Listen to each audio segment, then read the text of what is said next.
Marine Le Pen risque jusqu'à 2 ans de prison ferme, 3 ans avec sursis, donc 5 ans au total, 300 000 € d'amende et une inéligibilité totale.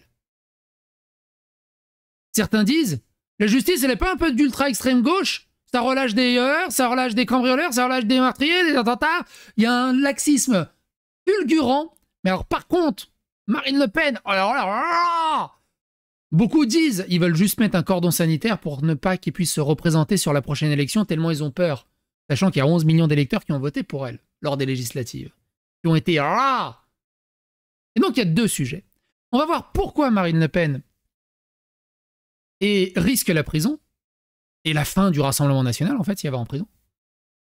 Et pourquoi le syndicat de la magistrature est autant à gauche des accusations d'être d'extrême gauche, d'avoir un laxisme de fou furieux envers des délinquants et des criminels, et par contre d'être ultra sévère avec des gens qui ne méritent pas autant de sévérité. On va y regarder ça.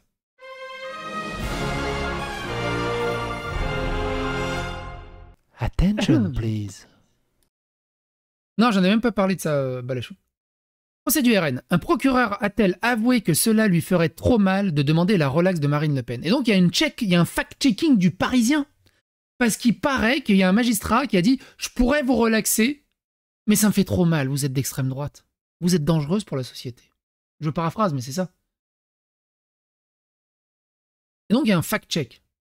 Une outrance dénonce Marine Le Pen, une atteinte à la démocratie renchérit Jordan Bardella, alors que le parquet a réclamé ce mercredi 5 ans de prison, dont 2 ans ferme aménageables et une peine d'inéligibilité de 5 ans, à l'encontre de la chef de file des députés du Rassemblement national.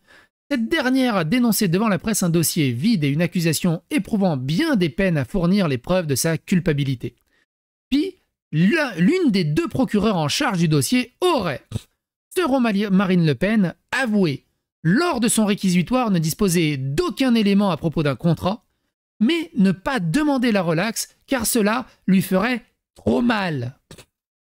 Retenez bien ça. Retenez pas ça, on va y aller direct. Et où? On va le retrouver, attends. Là.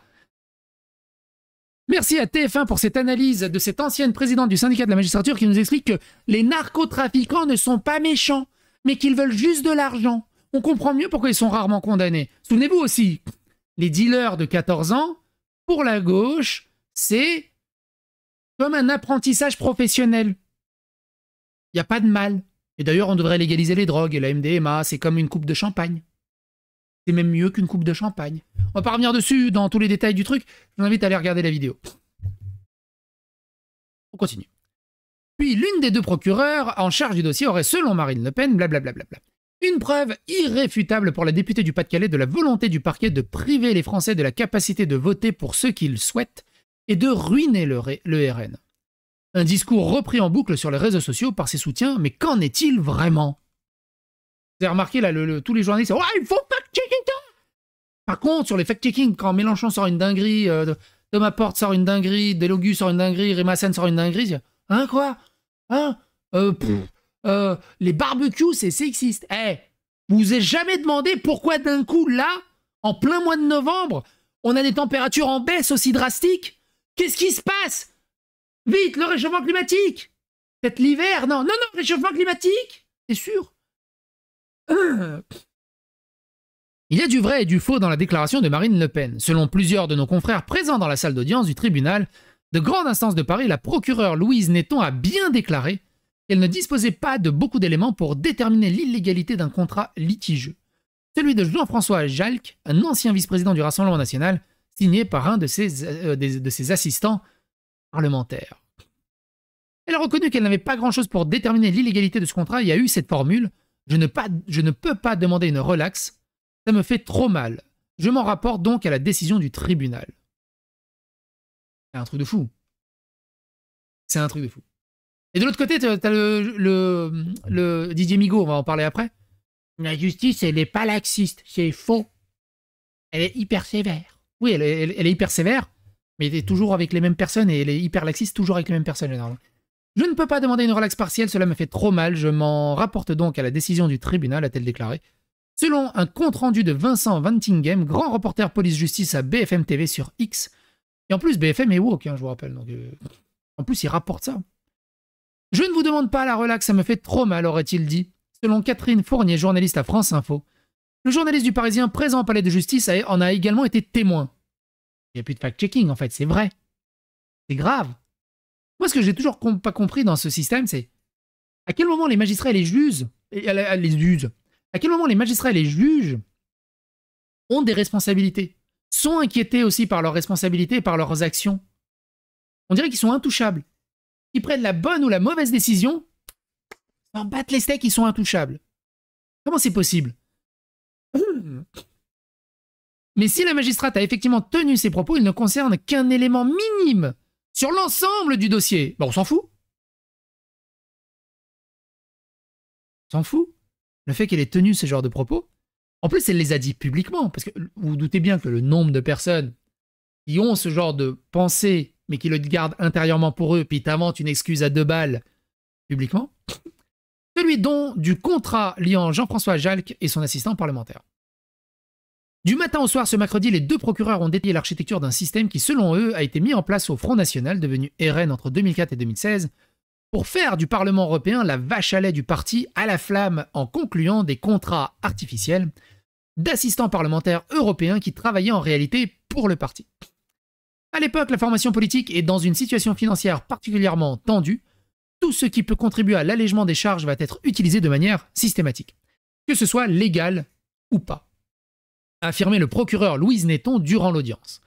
Dénonçant le... Je me rappelle d'un truc où ils avaient trouvé...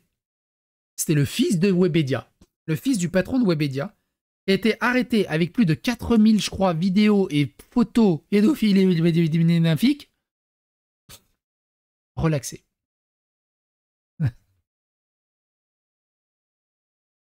Dénonçant le rôle primordial de Marine Le Pen, la magistrate a affirmé que tout passait par les figures du RN, qui, informé par Valéran de Saint-Just, un ancien militant du FN, également accusé dans cette affaire, ne pouvait ignorer ce système de détournement de fonds européens. Face à la fiction alternative proposée en défense, les procureurs ont décortiqué prévenu par prévenu et contrat par contrat la nature du travail effectué par les 12 assistants parlementaires et le lien de subordination qu'ils entretenaient avec leurs députés européens. Avec un constat général en justificatif de travail, il n'y a rien, sauf la fameuse preuve standard, la revue de presse, ont-ils affirmé. Le contrat de travail artificiel sans cohérence a asséné l'accusation. La défense doit plaider à partir de lundi et la fin du procès est prévue le 27 novembre. Le tribunal ne rendra pas sa décision avant plusieurs mois concernant l'inéligibilité, question décisive pour la triple candidate à la présidentielle. Le parquet réclame l'exécution provisoire, ce qui signifie que si le tribunal suit le parquet, cette interdiction sera applicable dès la condamnation, y compris en cas d'appel. De l'autre côté, on a Didier Migaud qui dit « La justice et les magistrats sont indépendants !» C'est vrai. Ouais, ils sont indépendants, mais ils ont une allégeance quand même très très à gauche. Hein. Je suis pour une extrême fermeté lorsque des personnes ne respectent pas les règles de la société. Ah ouais? Pourquoi il y a autant de relax alors? Pourquoi il y a autant de... Comment ils osent dire ça? Comment ils osent mentir aux gens? Sébastien Chenu dénonce des réquisitions outrancières et indignes à l'encontre de Marine Le Pen. Le syndicat de la magistrature a une position politique affirmée, se désole Georges Fenech dans la matinale. Et donc, merci pour cette analyse. Les narcotrafiquants, je ne vais même pas l'écouter. Il y a un article qui est assez intéressant qui est où? Qui est là. Non, c'est pas ça. La justice, c'est comme la Vierge Marie. Si on ne la voit pas de temps en temps, on doute. Lorsque un tiers des magistrats syndiqués le sont au syndicat de la magistrature, on se demande à chaque procès si le verdict est rendu au nom de la justice ou au nom d'une idéologie. La question, elle est rhétorique. Hein. Évidemment que c'est au nom d'une idéologie. Et donc, il y a un article sur qu'est-ce que c'est ce bordel. Rentrée judiciaire 1974. Qu'on le veuille ou non, vous avez un rôle social à jouer. Vous êtes des assistantes sociales, soyez partiaux. Ayez un préjugé favorable pour les voleurs contre la police. Dans cette harangue, rédigée par le substitut du procureur de la République à Marseille, et membre du syndicat de la magistrature, Oswald Baudot, les bases du syndicat sont, on ne peut plus clair, idéologiser le droit et la justice. Comment la police peut faire son taf? Comment le pays, on peut dire que c'est un état de droit quand l'état de droit est galvaudé, et idéologisé, et politisé, et défend les criminels et la délinquance? L'année suivante, la garde des Sceaux, Jean Le Canuet, lance une action contre Baudot pour manquement à l'obligation de réserve devant la commission de discipline du parquet. Ah oui, il aurait dû se taire, tu vois, ça faut garder sous le tapis. Parce que si les gens sont au courant, les gens vont se plaindre. Alors que si on le fait en soum-soum et que les gens ne le savent pas, tranquille. Or, face à la mobilisation du SM, le ministre renonce. Un premier jalon est alors posé par l'organisation sulfureuse qui n'a eu de cesse depuis 50 ans de marquer au fer rouge la justice. Et le 8 juin 68, dans la continuité des événements de mai, le syndicat de la magistrature assume son positionnement à gauche et milite conjointement avec la CGT et la SFDT. Comment c'est possible? Comment c'est possible? La justice doit être, soi-disant, aveugle. Elle ne l'est pas. Elle est d'ultra-extrême gauche. Woke. Qu'est-ce que tu veux faire avec ça?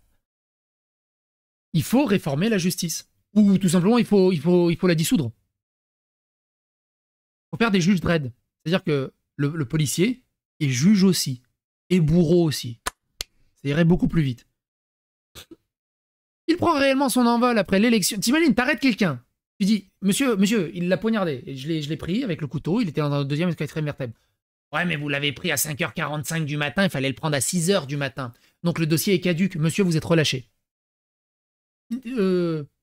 On est dans un état de droit. Ouh, je vais bien dormir ce soir. Je fais quoi?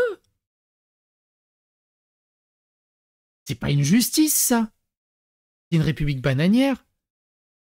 C'est des gamins qui jouent avec la justice. La justice, ça serait... Ah ouais, vous l'avez attrapé? Ok.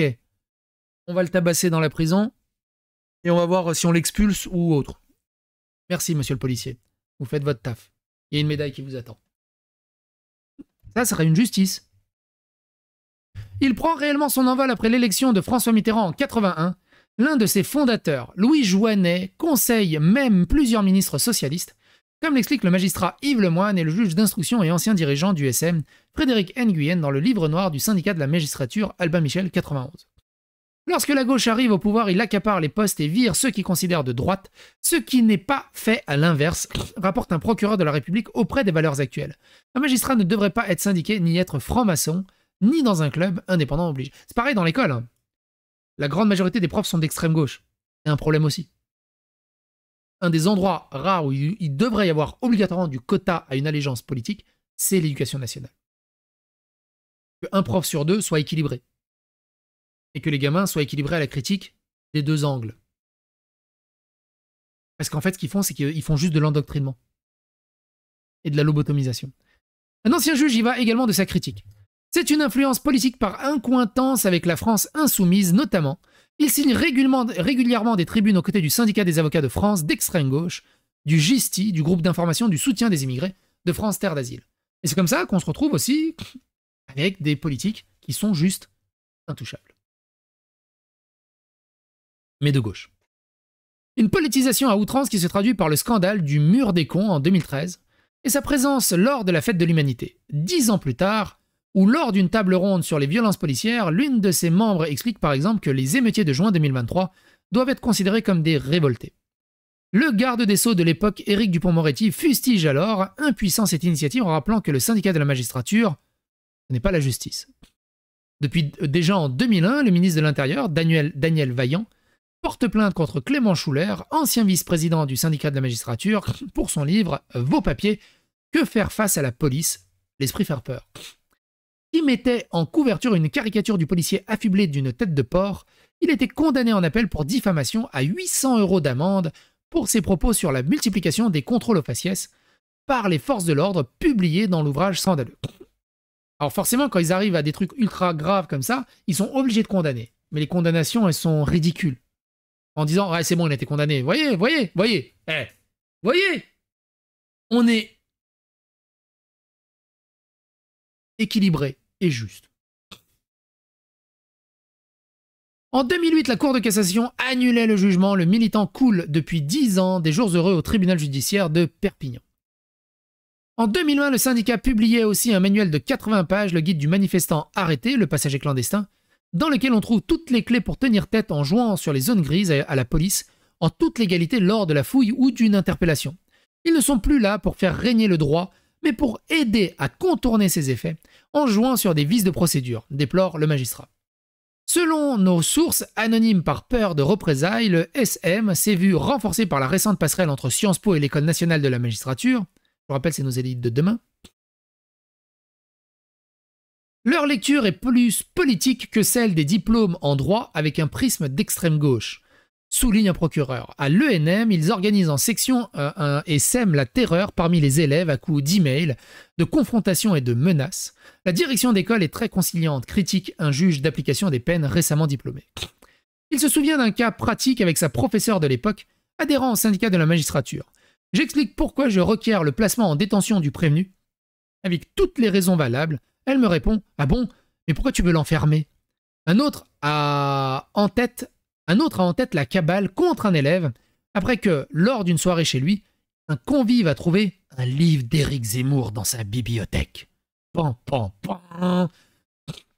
Un autre se plaint que les membres du SM se revendiquent ouvertement comme tels en juridiction. Il se remémore un juge dans un tribunal du centre de la France qui donnait des aménagements de peine assez facilement et s'opposait au renvoi des étrangers sous OQTF. S'il va au bout de sa liberté conditionnelle, l'interdiction du territoire français prend fin automatiquement. Personne ne connaît trop cette disposition sauf OSM. Elle l'applique quasi systématiquement, même sur des gros profils d'ordre public. C'est arrivé récemment, hein, justement là, le SDF qui s'est fait tuer à coups de parpaing. C'était un OQTF qui a déjà tué dans toute l'Europe. Voilà.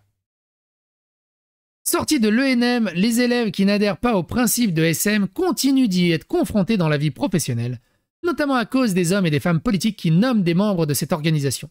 Car le syndicat de la magistrature infiltre et gangrène même le milieu politique. D'après nos interlocuteurs, c'est le règne de la cooptation. C'est comme le wokisme dans le jeu vidéo et dans le cinéma et tout ça. Hein. Ils vont dire « Ah, ça n'existe pas. C'est des réacs fachos de droite qui disent ça. Mais c'est noir sur blanc. T'as toutes les preuves que tu veux et tu continues de nier ?» C'est le cas de Christiane Taubira, garde des Sceaux entre 2012 et 2016, laquelle nomme Valérie Sagan, ex-directrice adjointe de l'ENM, puis conseillère technique pénitentiaire à son cabinet au tribunal de Paris. Cette dernière supprime les formations techniques continues sur le terrorisme et la criminalité organisée, avant que les attentats frappent le pays et qu'elle soit obligée de remettre en place ce cursus. Autre idée lumineuse de Christiane Taubira, nommée Emmanuelle Perreux, ancienne présidente du syndicat de la magistrature, directrice adjointe de l'ENM, François Hollande a permis de continuer l'infiltration par les réseaux du SM. Tous les postes ont été vite accordés par des affidés, balance un procureur. Or, si la gauche permet de conforter la position du SM dans les ors de la République, certaines personnalités marquées à droite participent aussi à cette diffusion. Véronique Malbec, par exemple, magistrate secrétaire générale du ministère de la Justice 2020-2022, est désormais membre du Conseil constitutionnel qui a installé Paul Hubert, passé par le cabinet Taubira au poste ultra sensible du directeur des services judiciaires. Malgré cette politisation à outrance, quelques noms du ministère de la Justice reviennent en bien dans les bouches de nos sources. Jean-Jacques Urvoas, 2016-2017, clairvoyant et difficilement influençable, Rachida Dati, 2007-2009, Éric Dupond-Moretti, 2020-2024, qui est disruptif. Je vous rappelle qu'il a libéré et qui a défendu des attentats et tout ça. Et même Didier Migaud qui bénéficie d'un a priori favorable, incorruptible et déterminé.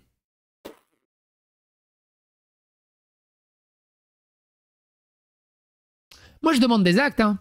Parce que les paroles, bon, moi je vois les actes des faits divers, hein. Favorable à la légalisation du cannabis, pro-Palestine, opposé au renvoi des clandestins et aux peines planchées, rétif aux comparutions immédiates, opposé aux audiences supplémentaires, sectaire voire agressif avec ceux qu'il catégorise comme étant de droite, jusqu'à leur pourrir la vie, les syndiqués du SM, minoritaires dans la profession, rappelons-le, reste malgré tout puissant et incontournable. Des prises de position qui rappellent par exemple l'interventionnisme du SM lors des Heurts de Mayotte, en avril 2023, où la présidente du tribunal judiciaire et ancienne vice-présidente du syndicat, Catherine Vanier, signait une ordonnance suspendant la démolition des bidonvilles insalubres quelques jours avant l'opération Wambushu. Dans un email interne, l'ESM expliquait que même l'autorité judiciaire ne sera pas la caution de la violation des droits humains. Il n'y a aucune violation des droits humains. Il n'y a aucune violation des droits humains. C'était un bidonville insalubre. De garder ce bidonville insalubre est extrêmement contre-productif justement pour le droit humain. De le détruire, c'était un acte humain justement, pour aider à tout le bordel. Pour aider Mayotte. Pour aider les humains. De maintenir ce bidonville était contre les droits humains. Ils sont tellement déconnectés de la réalité, c'est fou furieux. Face à eux, un autre syndicat, lui majoritaire, résiste à l'idéologie. L'Union syndicale des magistrates, l'UCM. Plutôt classée au centre, très peu politisée afin d'éviter d'entrer dans une guerre syndicale avec le syndicat de la magistrature, l'USM a parfois penché à gauche, notamment lorsque Dominique Barella, venu du Parti socialiste et inspecteur de la ville de Paris, lorsque Bertrand Delanoë était maire, l'a présidé. Certains membres de l'USM se sont pourtant retrouvés épinglés sur le mur des cons. Vous avez remarqué que tout ça, c'est du népotisme, c'est de la caste, il n'y en a aucun qui vient du peuple. C'est du copinage. Il n'y a aucun talent, il n'y a aucune méritocratie. J'ai un copain, il a besoin d'un poste de responsabilité. Ah ouais, ok, ok. On va le mettre directeur de machin truc.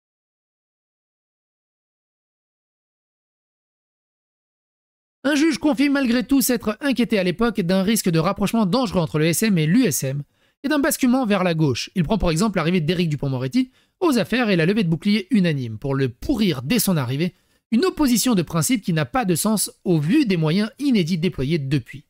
Mais alors, que faire face à cette politisation à gauche toute? Selon nos interlocuteurs dans la profession, les juges ne sont pas tous rouges, malgré la croyance populaire. C'est un ressenti. C'est un sentiment. Au contraire, la justice serait apolitique dans son ensemble, disent-ils, comme en témoignent des centaines de décisions de justice passées sous silence et qui n'intéressent pas les médias. Et les milliers de décisions de justice qui sont complètement politiques, on en fait quoi? Si certains magistrats syndiqués sont salués par leur professionnalisme, des chefs de juridiction ayant travaillé dans des cabinets de gouvernement de droite ou portant un discours de fermeté sont fichés puis dénoncés à la hiérarchie, un exemple éloquent. Le président des comparutions immédiates depuis 2001 à Paris, Tony Curtis, relevé à titre provisoire de ses fonctions après la campagne hostile d'un confrère membre du SM car jugé trop sévère. Selon nos informations, un procureur de la République aurait aussi été la cible d'une vindicte d'un noyau de syndicalistes, lui prenant un management violent dans l'Est. 3 ou 4 magistrats s'opposent à l'augmentation du nombre d'audiences dans un ressort pourtant gangréné par la criminalité. Lassé, le supérieur aurait même demandé sa mutation. Si le SM tente d'affaiblir la droite et la décision qu'il considère comme opposée à ses préceptes politiques, il lui arrive de taper aussi sur ses ouailles. Un exemple, le procureur de Lille, elle-même de gauche, qui s'est fait dénoncer dans la presse par un substitut adhérent du syndicat, laquelle a dévoilé un tableau Excel qui répertorie les manifestants interpellés. La suite, une action en tribunal administratif menée pour faire retirer cet élément. La révolution dévore toujours ses enfants. Les pires sont les juges du siège, souffle un procureur qui regrette l'entrisme et la faiblesse du bon nombre de magistrats face aux puissants syndicats. L'ESM en Île-de-France serait le plus influent dans les tribunaux de Bobigny, Paris, Créteil et Évry. Vous avez remarqué, c'est les villes où il y a le plus de délinquance de racailles, qui auraient le plus besoin d'une vraie justice, qui ont la justice la plus laxiste, clémente, pro-délinquance, pro-racaille.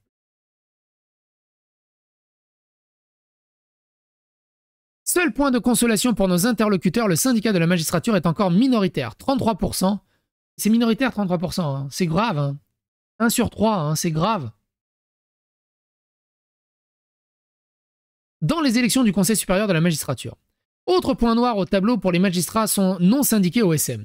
Les juges d'application des peines, ils sont réputés proches des idées du syndicat de la magistrature, c'est difficile. Sur l'immigration par exemple, l'autre consigne est d'occuper tous les postes où les juges ont un pouvoir sur la liberté des gens. Pointe un magistrat qui voit passer des décisions ubuesques dans lesquels les retenus au centre d'administration, en centre de rétention administrative, les fameux CRA, sont systématiquement relâchés. Vous vous souvenez hein, du dernier cas où il était en CRA, on l'a relâché, il l'a tué. Ou violé, je sais plus. T'as testé la chartreuse? Ah, c'est bon la chartreuse, c'est pas mauvais. C'est pas mon alcool préféré, mais c'est très sympa. Quant au ministre de la Justice actuel, Didier Migaud, lui aussi venu de la gauche, bon voilà. Il ne serait pas séduit par les positions du SM comme son prédécesseur, qui plus est lorsqu'en face, le ministre de l'Intérieur, le droitier Bruno Retailleau, multiplie les sorties médiatiques sur l'ensauvagement de la société et assume le lien entre immigration et insécurité. Alors il est cool Bruno Retailleau, mais pour l'instant c'est que du blabla. C'est que du blabla. Non seulement c'est du blabla, mais il y a déjà des prises de position et de justice qui sont complètement contre-pied total de ce que dit Bruno Retailleau. Donc pour l'instant, Bruno Retailleau, c'est que du blabla.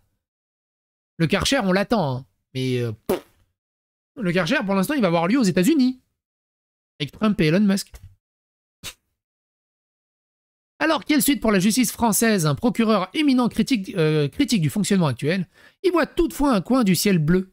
La présidente du syndicat de la magistrature, Kim Reflet, est plutôt ouverte. On peut avoir des échanges faciles avec elle. C'est une social-démocrate. Une présidente qui s'est déjà pas mal engueulée avec des insoumis de la magistrature, si bien qu'il voit son avenir comme suit. Se radicaliser ou rester sur une gauche bon teint. En attendant, Kim Reflet saluait dans l'humanité, avant les législatives, en juin dernier, la volonté du nouveau Front populaire de mettre en place une régulation carcérale pour vider les prisons surpeuplées. Oui, je vous rappelle que tous ceux qui ont voté pour le Front populaire, ils ont voté pour l'ouverture des frontières, pour l'aménagement des lois pour rendre le squat, le délogement des squatteurs plus difficile, pour vider les prisons, pour annuler les OQTF et régulariser les sans-papiers. Vous avez voté pour ça.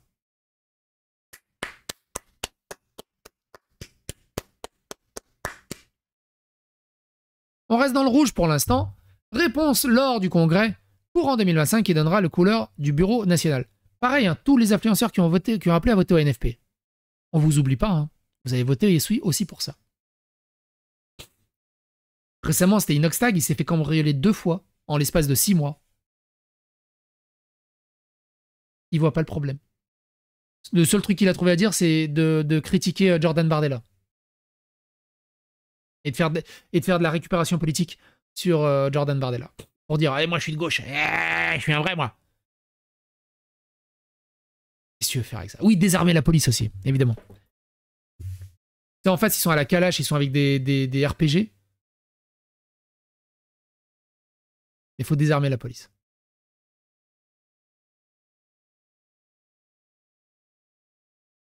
C'est un truc de fou. Ok. Bref. Et vous, qu'est-ce que vous en pensez de tout ça? Les commentaires sont là.